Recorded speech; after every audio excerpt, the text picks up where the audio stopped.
ऐसा लग रहा है मानो भारतीय सुप्रीम कोर्ट के चीफ जस्टिस सूर्यकांत ने हाल फिलहाल में पूर्व चीफ जस्टिस डी.वाई. चंद्रचूड़ से गुरु ज्ञान ले लिया है। जी हाँ, विदेशी धरती से हम सबके प्यारे और माननीय चीफ जस्टिस सूर्यकांत ने ऐसी बातें बोला है जो पूर्व जस्टिस चंद्रचूड़ की याद दिलाते हैं। यानी भारत में काम भले न अच्छा कर पाते हों, विदेश में जाके बातें तो अच्छी कर ही सकते हैं। आप दर्शकों से अनुरोध है कि हुजूर ने विदेशी जमीन पर जो कहा है उसके एक एक शब्द को ध्यान से सुनिएगा और कल्पना करिए कि दोहरेपन की कौन सी पराकाष्ठा को ये लोग छूते हैं। जी हाँ, ऐसी बातें न्यायपालिका को लेकर, जजों को लेकर, लोकतंत्र को लेकर, कार्यपालिका और विधायिका को लेकर चीफ जस्टिस सूर्यकांत ने विदेश में कहा है, जिन्हें सुनकर आपके होश उड़ जाएंगे और आपको संदेह होगा कि अंबुज कुमार कहीं झूठ तो नहीं बोल रहे हैं। चीफ जस्टिस ने विदेशी जमीन पर यहां तक कह दिया है कि जजों को बाहरी दबाव से दूर रहना चाहिए, कानून के अनुसार और स्वयं के विवेक से मामलों का फैसला करना चाहिए। क्या हुआ, एक लाइन सुन के दिमाग घूमने लगा क्या? बने रहिए हमारे साथ, अभी बहुत कुछ घूमने वाला है, क्योंकि अमेरिकी सुप्रीम कोर्ट ने अपने सनकी राजा के बहुत ही कठोर फैसले को पलट दिया है। आप कहेंगे कि फिर तो अमेरिकी सुप्रीम कोर्ट से हमारे सुप्रीम कोर्ट को बहुत कुछ सीखना चाहिए, लेकिन सीखने के मामले में अपने चीफ जस्टिस सूर्यकांत अमेरिका की तरफ नहीं जाते, वो रसिया के सुप्रीम कोर्ट से सीखना चाहते हैं। वैसे अमेरिकी सुप्रीम कोर्ट का ये फैसला बहुत ही बड़ा है और जब आप इसकी तुलना भारत के सुप्रीम कोर्ट और वर्तमान चीफ जस्टिस से करते हैं तो कहानी ठीक उलट नजर आती है, क्योंकि एक तरफ अमेरिका बिना कागजात के बाहरी लोगों के बच्चों को भी नागरिकता दे रहा है, दूसरी तरफ भारत में जो लोग सदियों से हैं, जिनका सैकड़ों साल पुराना इतिहास है, सबको पता है, उनकी नागरिकता भी छीनी जा रही है, कहीं ना कहीं वोटर लिस्ट से बहरियाया जा रहा है। आज का ये वीडियो बहुत ही शानदार होने वाला है। पहले तो वीडियो को पूरा देखना है और देखने के बाद कम से कम 10 लोगों को शेयर करना है, चाहे व्हाट्सएप ग्रुप में, फेसबुक पर या फिर किसी अन्य माध्यम से। कहे कि सारी कृपा वहीं अटकी है। व्हाट्सएप पर किसी की फोटो शेयर करने से अच्छी खबर मिले न मिले, लेकिन इस तरह की वीडियो शेयर करने से लोकतंत्र के लिए अच्छी खबर जरूर मिलेगी। आज नहीं तो कल, कल नहीं तो परसों, इतनी जल्दी क्या पड़ी है, समय पड़े हैं बरसों। तो फटाफट चैनल को सब्सक्राइब करके घंटी बजा दीजिए टालना से। इसके अलावा आपको मालूम है कि हम किसी धन्ना सेठ या राजनीतिक दल के दम पर चलते नहीं, तभी खुलकर आपके मुद्दों पर बात हो पाती है। हमारा काम पसंद आता हो तो QR कोड या अपने मोबाइल नंबर का प्रयोग करते हुए जो भी हो सके आर्थिक सहयोग भेजने का प्रयास जरूर करें। बहुत बहुत धन्यवाद। सबसे पहले तो ये जान लीजिए कि विदेशी जमीन पर हमारे सम्मानित चीफ जस्टिस ने कहा क्या है। इसके बाद हुजूर की कथनी और करनी का एकदम तगड़ा वाला पोस्टमार्टम शुरू करेंगे, उसको एकदम टकटकी लगाकर सुनिएगा। दरअसल माननीय चीफ जस्टिस सूर्यकांत स्वीडन के स्टॉकहोम में international institute for democracy and electoral assistant के कार्यक्रम में बोल रहे थे। वैसे इस संस्था का नाम सुन के ही मेरी चुंडी हवा में लहराने लगी कि ऐसे नाम वाली संस्था में हुजूर क्या बोलेंगे, क्या क्या बोले होंगे। बहरहाल कार्यक्रम का विषय था कानून के शासन की सुरक्षा, भारत और स्वीडन के अनुभव। ध्यान रखिएगा, कानून का शासन। यहां बोलते हुए चीफ जस्टिस ने कहा कि एक संवैधानिक लोकतंत्र तभी टिक सकता है जब एग्जीक्यूटिव यानी सरकार, सरकारी व्यवस्था और लेजिस्लेचर यानी विधायिका संवैधानिक नियमों के प्रति वफादार हों। और अगली लाइन में उन्होंने कहा कि एक स्वतंत्र न्यायपालिका यह पक्का करने के लिए सबसे मजबूत सुरक्षा है कि दोनों संस्थाएं अपनी संवैधानिक सीमाओं के अंदर रहें। यानी हुजूर ने वही बात दोहराया है जो मैं लगातार कहता हूं और मुझे कहने की जरूरत इसलिए पड़ती है क्योंकि हुजूर के कार्यों में यह सब दिखता ही नहीं।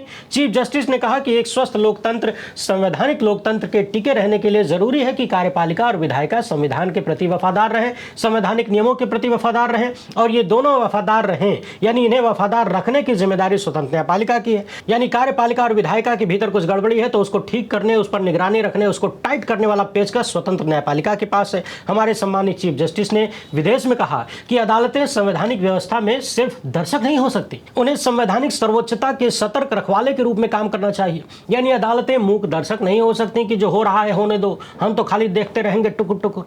अदालत की ये जिम्मेदारी है, उसका ये काम है कि वो संविधान को सबसे ऊपर बनाए रखे और शक्तियों का इस्तेमाल कोई भी गलत तरीके से न कर सके, खासकर सरकारें न कर सकें, सत्ता में बैठे लोग न कर सकें। चीफ जस्टिस सूर्यकांत ने कहा कि कानून के राज की रक्षा करना एक साझा संवैधानिक जिम्मेदारी है। इन्होंने जुडिशियल रिव्यू की पावर को भी याद किया, बताया कि कैसे जुडिशियल रिव्यू के जरिए अदालतें अपना आखिरी फैसला सुनाती हैं। इन्होंने कहा कि संविधान के जो अन्य अंग हैं, फेडरलिज्म, डेमोक्रेसी, शक्तियों का बंटवारा, पब्लिक ऑफिसेज का तालमेल, ये सब जरूरी है एक अच्छे लोकतंत्र के लिए। आगे चीफ जस्टिस ने कहा कि संवैधानिक पद पर बैठे जो भी अधिकारी हैं उनकी कोई भी निष्क्रियता, यानी अगर वो निष्क्रिय हैं, कुछ कर नहीं रहे या फिर कुछ गड़बड़ कर रहे हैं तो वहां जुडिशियल रिव्यू होगा।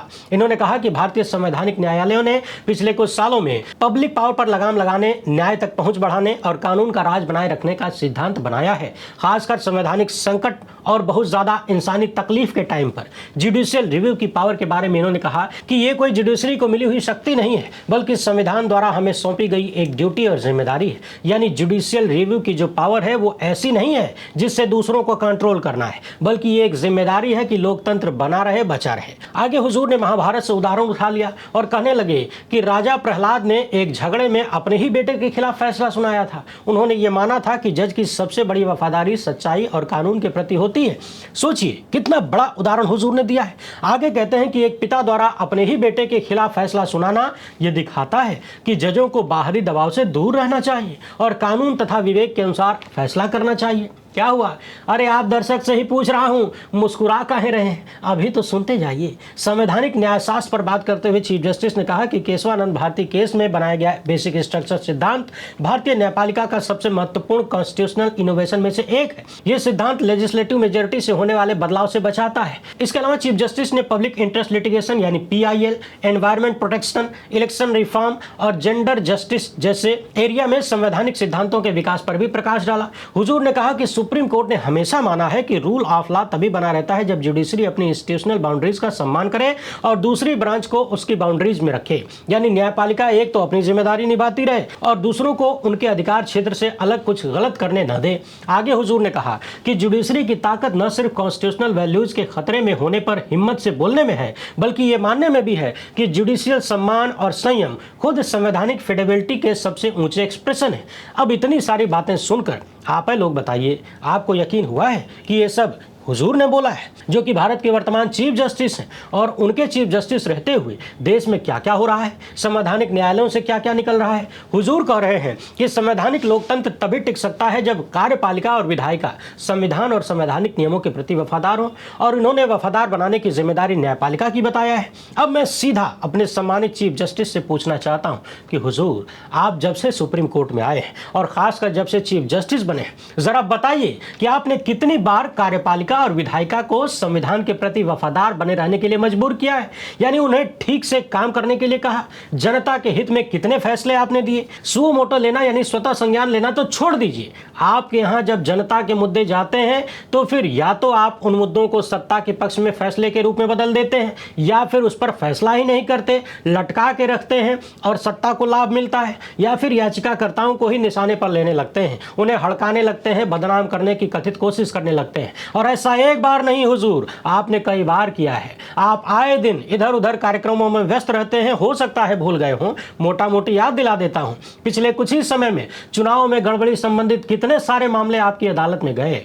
SIR को ही याद कर लीजिए। SIR वैध है या अवैध है, इस सवाल को ही आपने दबा दिया, गायब कर दिया। आप लगातार प्रक्रिया को जांचते रहे और आपने ये सुनिश्चित किया कि चुनाव आयोग और भारतीय जनता पार्टी जो भी चाहते हैं वो पूरा हो। चुनाव आयोग के चाहने का मतलब ही अब भाजपा का चाहना हो गया है और स्पष्ट रूप से बीजेपी को इसका लाभ मिला है। पश्चिम बंगाल में लोग SIR को लेकर आपके पास गए तो आपने SIR कराने में अपने जजों को लगा दिया और फिर जजों को लगा कि पश्चिम बंगाल में लाखों लोगों का वोटिंग राइट छिनवा लिया। आप ही की बेंच ने कहा कि इस बार नहीं तो अगली बार वोट डाल लेना। किस बात की हड़बड़ी है? चुनावी ड्यूटी में लगे लोगों ने जब नाम कटने की शिकायत किया आपसे तो आपने कह दिया कि हर मामले को हम नहीं सुन सकते, निचली व्यवस्था में जाइए। तो जब चुनाव आयोग इतनी सारी गड़बड़ियां कर रहा था, वो भी एक संवैधानिक संस्था है हुजूर, आप कहां थे जब खुलेआम भाजपाई नेता आदर्श आचार संहिता का उल्लंघन करते हैं, धर्म के नाम पर वोट मांगते हैं, नफरत फैलाते हैं, चुनावी चोरी होती है, चुनावी डकैती होती है, सीट चोरी होती है, यानी जब कार्यपालिका एक से बढ़कर एक दुर्दांत कांड कर रही होती है तो हुजूर आप कहां होते हैं? आपने क्या किया? कई महीने तो हो गए आपको चीफ जस्टिस बने। ये तो एक बड़ा उदाहरण था सीधे सीधे सत्ता को लाभ पहुंचाने का। दूसरा देखिए कि किस तरीके से मामले को लटका के लाभ पहुंचाया जाता है, वो भी चुनाव से संबंधित है। चुनाव आयुक्तों की नियुक्ति का केस पिछले साल हुजूर के पास गया था। उस समय उन्होंने कहा कि होली बाद सुनवाई करेंगे। एक होली बीत गई, फिर दूसरी होली बीत गई, चीफ जस्टिस भी बन चुके थे, फिर कहने लगे कि हम इस पर सुनवाई नहीं करेंगे, कोई और करेगा। और सबको पता है कि चुनाव आयुक्तों की नियुक्ति में भाजपा ने क्या क्या किया है, गुजराती जोड़ी ने कितना बड़ा कांड किया है और कैसे ज्ञानेश कुमार नाम के महानुभाव भारतीय लोकतंत्र की अम्मा का चीरहरण कर रहे हैं। अब आ जाइए कि जब लोग जनता के मुद्दों को लेकर हुजूर के पास जाते हैं तो हुजूर कैसे याचिकाकर्ताओं को ही निशाना बना लेते हैं। याद करिए जब पर्यावरणविद सुप्रीम कोर्ट गए थे तो तो कहा गया कि ये लोग हर विकास योजना का विरोध करने लगते हैं। बताइए कोई ऐसी योजना जिसका इन्होंने विरोध न किया हो। यानी पर्यावरण बचाने की मांग करने वालों को आपने विकास विरोधी बता दिया।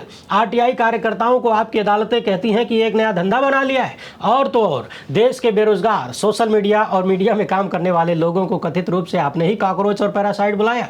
हालांकि बाद में आपने सफाई दी, लेकिन उस सफाई में सफाई जैसा कुछ मिला नहीं। यानी आप लोग चाहते हैं कि आप कुछ भी करते रहें, कुछ भी होने देते रहें और सामने से कोई बोले भी नहीं, सवाल भी न करे, आवाज भी न उठाए। और जब विदेशी जमीन पर खुद को लोकतांत्रिक दिखाना होता है तो इतनी बढ़िया बढ़िया बातें, बड़ी बड़ी बातें कहने लगते हैं। सवाल एकदम सीधा सा है, हुजूर पिछले कुछ सालों में सरकार की पावर पर लगाम लगाने, न्याय तक पहुंच बढ़ाने की बात कर रहे हैं, तो जरा बताइए कि एसआईआर के मामले में ही आपने क्या किया, लाखों लोगों का वोट छीनने के अलावा। अभी हाल ही में राम मंदिर की चोरी को लेकर लोग सुप्रीम कोर्ट पहुंचे तो सुप्रीम कोर्ट ने कह दिया कि इतनी जल्दबाजी क्या है, छुट्टी बाद सुनवाई करेंगे। हुजूर आप ही के चुने हुए जज ने यह बात कहा है। इथेनॉल मिलाकर देश के आम जनमानस की गाड़ियां सड़ाई जा रही हैं, उनका नुकसान हो रहा है। क्या आपने कभी इस पर संज्ञान लिया? क्या इस पर वैसी सुनवाई हो रही है जैसी होनी चाहिए? इस देश में पीएम केयर फंड का महा फ्रॉड किया गया, क्या आपने उस पर एक्शन लिया? न जाने कितने हजार करोड़ पीएम केयर फंड में मोदी सत्ता ने जुटाया, जबरदस्ती लोगों के खाते से उड़ा लिया और सब उड़ा के डकार गए। चाइनीज कंपनियों से भी चंदा खा लिया, क्या आपने कभी उसकी जांच किया? उल्टे आप लोगों ने नकार दिया। इलेक्टोरल बॉन्ड को याद करिए, कितने बड़े बड़े कांड इसमें हुए, भाजपा सत्ता ने किया, अन्य पार्टियों को भी लाभ हुआ। लेकिन जब यह मामला सुप्रीम कोर्ट जाता है तो सुप्रीम कोर्ट स्वीकार लेता है कि हाँ गड़बड़ तो है, ये कानून ठीक नहीं है, ये कानून अवैध है, रद्द होना चाहिए इलेक्टोरल बॉन्ड। लेकिन अवैध वसूली यानी अवैध चंदे की वापसी के लिए सुप्रीम कोर्ट खामोश हो जाता है। यानी चोरी हुई है, चोरवा का पता है, लेकिन चोरवा को सजा नहीं मिलेगी, पैसे की वापसी नहीं होगी। चोरवा जो चोरी कर लिया वो चुपचाप बैठ के खाएगा। तब कहां चली गई थी कार्यपालिका और विधायिका को जिम्मेदार और जवाबदेह बनाने की आपकी नीति? जब जनता के हित के मामले आपके पास जाते हैं तब आप लोगों के पास टाइम नहीं होता, चीजों को टालते रहते हैं। लेकिन जब सेठ का मामला जाता है तो 20 दिन के भीतर सब हो जाता है। वनतारा केस तो आप सबको याद है ना, सेठ के बेटे का मामला था तो 20 दिन के भीतर सुप्रीम कोर्ट में सुनवाई भी होती है, एसआईटी बनती है, एसआईटी की रिपोर्ट आती है, गुपचुप तरीके से उस रिपोर्ट को सुप्रीम कोर्ट स्वीकार लेता है और सेठ जी को आजीवन सुरक्षा मिल जाती है। देश के करोड़ों हिंदुओं की आस्था को लूट लिया गया, भगवान राम को लूट लिया गया। उस मामले में सुप्रीम कोर्ट कहता है कि कोई जल्दबाजी नहीं है, जबकि इतने हफ्तों से मामला चल रहा है, सब देख रहे हैं कि किस तरीके से चट्टों को बचाया जा रहा है। मगर जब सेठ के बेटे का मामला आता है तो 20 दिन के भीतर सब कुछ कर लिया जाता है। तो सवाल है कि आम जनता के लिए पिछले कुछ वर्षों में आप कितनी बार खड़े हुए? हमारी संवैधानिक अदालतें कितनी बार खड़ी हुई? विदेशी जमीन से हुजूर ज्ञान दे रहे हैं कि जजों को बाहरी दबाव से दूर रहना चाहिए, कानून के अनुसार, अपने विवेक के अनुसार फैसला करना चाहिए। सवाल यह है कि हुजूर अपने दिल पे हाथ रख के अपने सबसे करीबी और अपने सबसे चहेते दुलारे लोगों को याद करते हुए क्या आप ये बता सकते हैं कि जज बनने के बाद आपने कितनी बार सिर्फ और सिर्फ कानून तथा अपने विवेक के आधार पर फैसला लिया है, बिना किसी बाहरी दबाव के या फिर किसी प्रभाव के?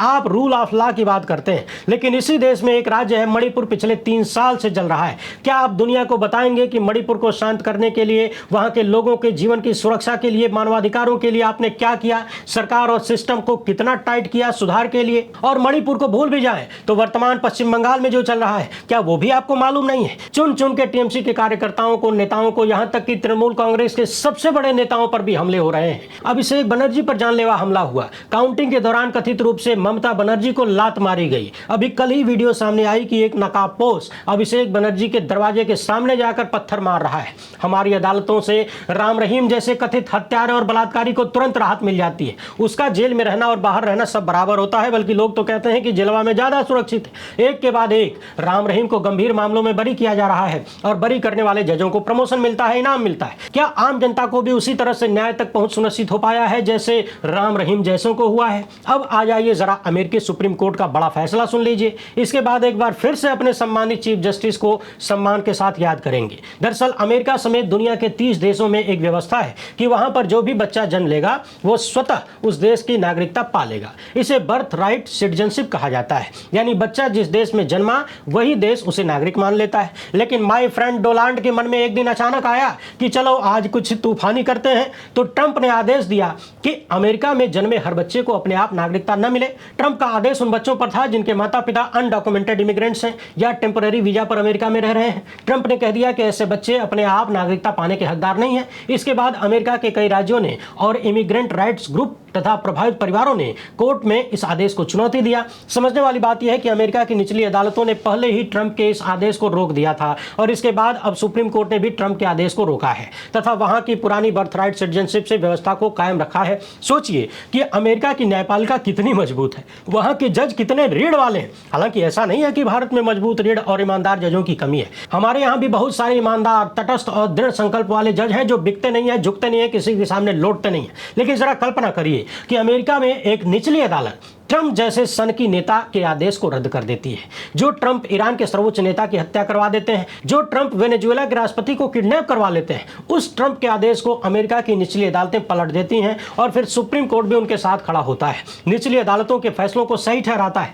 जबकि भारत में इसका ठीक उल्टा होता है। हमारी निचली अदालतें यदि किसी मामले में रीढ़ दिखाते हुए सरकार या राम रहीम जैसों के खिलाफ फैसला दे भी दें तो हाईकोर्ट और सुप्रीम कोर्ट निचली अदालतों के फैसलों को पलट देते हैं और पलटने वाले जजों को इनाम मिलता है। अब आप कहेंगे कि फिर तो हमारी अदालतों को अमेरिकी न्यायपालिका से सीखना चाहिए भाई, लेकिन नहीं। हमारे माननीय चीफ जस्टिस रसिया की न्यायपालिका के साथ एमओयू साइन करते हैं, एक ऐसा देश जहां न्यायपालिका बिल्कुल भी स्वतंत्र नहीं मानी जाती। एक तरह से तानाशाही के अंतर्गत न्यायपालिका नाम का ऑफिस बना के रखा गया है, यहां पूरा कंट्रोल सरकार का है। तो न्यायपालिका के मामले में हमें सीखना चाहिए अमेरिका से, लेकिन हुजूर सीखना चाहते हैं कहां से? रसिया से। बहरहाल, एक तरफ अमेरिका का सुप्रीम कोर्ट है जो कि विदेशी लोगों के बच्चों को भी जन्म से सिटीजनशिप का अधिकार दे रहा है, और एक तरफ हम हैं, हमारी सरकार है, हमारा केंचुआ है चुनाव आयोग, हमारे ज्ञानेश कुमार है, साथ में हमारा सुप्रीम कोर्ट और चीफ जस्टिस सूर्यकांत भी हैं, जो कि सदियों से भारत में रहने वाले लोगों के वोटिंग राइट को भी छीन रहे हैं। उनकी नागरिकता कथित रूप से छीनी जा रही है और उनसे कहा जाता है कि साबित करो तुम भारतीय हो। दूसरों को तो छोड़िए, खुद कलकत्ता हाई कोर्ट के पूर्व जस्टिस का नाम भी एसआईआर में काट दिया गया। यानी हमारा सुप्रीम कोर्ट माननीय चीफ जस्टिस सूर्यकांत न्यायपालिका के सदस्यों की नागरिकता को भी बचा नहीं पा रहे हैं, उसको भी लुटवा रहे हैं, उनके वोटिंग राइट को बचा नहीं पा रहे हैं। हाल ही में हमने आपको दिखाया था इस वीडियो में कि कैसे देश के जाने माने पत्रकार आर राजगोपाल, जो कि दशकों से इसी देश में पत्रकारिता करते रहे हैं, उनके माता पिता भी देश के तमाम महत्वपूर्ण संस्थानों में जुड़े रहे। पहले उनका एसआईआर में नाम काटा गया, फिर उनका पासपोर्ट रिन्यूअल रोक दिया गया, यानी विदेश जाने से रोक दिया गया। दोनों देशों और दोनों देशों की न्यायपालिका में फर्क देखिए। एक देश की न्यायपालिका कहती है कि विदेशी लोगों के भी जो बच्चे अमेरिका में जन्म लेंगे वो भी अमेरिका के नागरिक होंगे, और हमारे देश की न्यायपालिका, हमारा सुप्रीम कोर्ट, हमारे चीफ जस्टिस सदियों पुराने इतिहास वाले परिवारों को भी वोटर लिस्ट से नाम कटवा देते हैं। और पूरी बेशर्मी के साथ कहा जाता है कि जल्दबाजी क्या है, अरे इस बार नहीं तो अगली बार वोट डाल लेना। मीर जाफर के परिवार का इतिहास कौन नहीं जानता है? उनके खानदान के लोगों का भी सैकड़ों की संख्या में वोट काट दिया गया। जो लोग खुद चुनावी ड्यूटी पर थे उनका भी नाम काट दिया गया। यानी भारत में इस तरह से सरेआम नाम कटवाते हैं, दुनिया में भारतीय लोकतंत्र की नाक कटवाते हैं, और जब विदेश में जाकर भाषण देना होता है तो ऐसा भाषण देते हैं कि सुन के चक्कर आ जाए। भारत के तमाम न्यायविदों ने, ईमानदार जजों ने बार बार कहा कि जज को भाषण में बोलने की जरूरत नहीं होती, जज के फैसले बोलने चाहिए। लेकिन जब आप हकीकत का दर्शन करते हैं तो अमृत काल में कहानी बदल चुकी है। अब ज्यादातर मेलाड़ लोग फैसलों में सरकार की भाषा बोलते हैं और भाषण में संविधान की। वैसे इस मामले पर आपकी क्या राय है? अपनी बात कमेंट बॉक्स में जरूर लिखिएगा। वीडियो को ज्यादा से ज्यादा लोगों तक पहुंचाइए। पहली बार है तो चैनल को सब्सक्राइब कर लीजिए। हमसे जुड़ने के लिए बहुत बहुत धन्यवाद।